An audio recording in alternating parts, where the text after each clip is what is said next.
নিস্তব্ধ এক রাত, চারদিকে শুধু নীরবতা। মরুভূমির বুকে শীতল হাওয়া বয়ে যাচ্ছে ধীরে ধীরে ধীরে। মানুষ তখন পথ হারিয়ে ঘুরছে অন্ধকারে, সত্য মিথ্যার পার্থক্য ভুলে গেছে।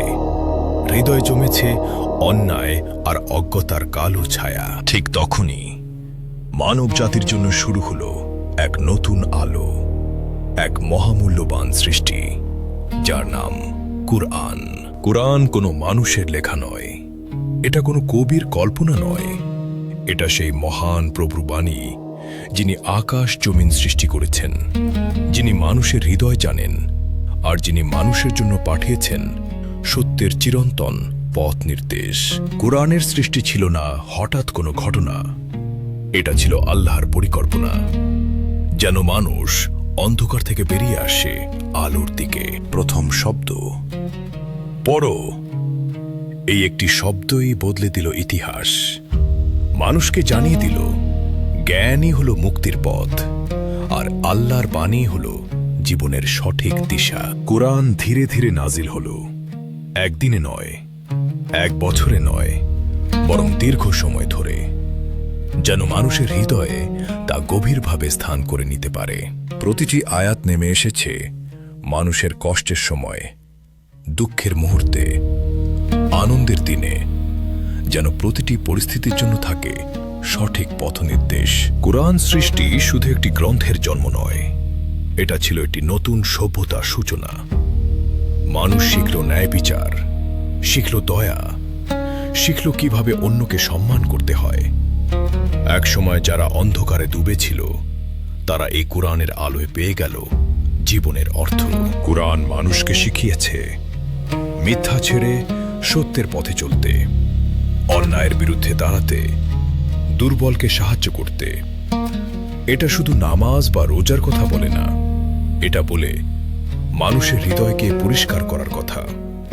এটা বলে ধৈর্যের কথা, ক্ষমার কথা, ভালোবাসার কথা। কুরআন সৃষ্টি হয়েছে মানুষকে শুধু দুনিয়ার পথ দেখানোর জন্য নয়, বরং আখিরাতের পথও সহজ করার জন্য। প্রতিটি আয়াত যেন এক একটা আলো, যা অন্ধকার হৃদয়কে আলোকিত করে। যে এই কুরআনকে বুঝে, সে কখনো একা থাকে না, কারণ সে জানে তার সাথে আছে আল্লাহর কথা। কুরআনের সৃষ্টি ছিল এক দয়া, এক রহমত, যা পুরো মানব জাতির জন্য পাঠানো হয়েছে। এই কিতাব মানুষকে শিখিয়েছে কষ্টের পরে আছে শান্তি, অন্ধকারের পরে আছে আলো, আর দুঃখের পরে আছে সুখ।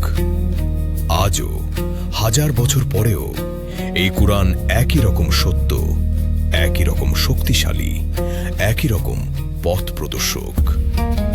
মানুষ বদলেছে, সময় বদলেছে, কিন্তু কুরআনের বাণী বদলায়নি, কারণ এটা কোনো মানুষের সৃষ্টি নয়, এটা সেই মহান স্রষ্টার বাণী, যিনি সব কিছুর মালিক। যখন কেউ একা থাকে, কুরআনের আয়াত তার সঙ্গী হয়। যখন কেউ কষ্টে থাকে, এই কুরআন তাকে সান্ত্বনা দেয়।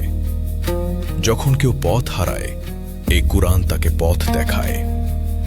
কুরআন শুধু পড়ার জন্য নয়, এটা বোঝার জন্য, এটা জীবনে মানার জন্য, এটা হৃদয়ে ধারণ করার জন্য। কারণ এই কুরআনের মাঝেই আছে মানুষের জীবনের সব প্রশ্নের উত্তর, সব সমস্যার সমাধান, আর সত্যিকারের শান্তির পথ।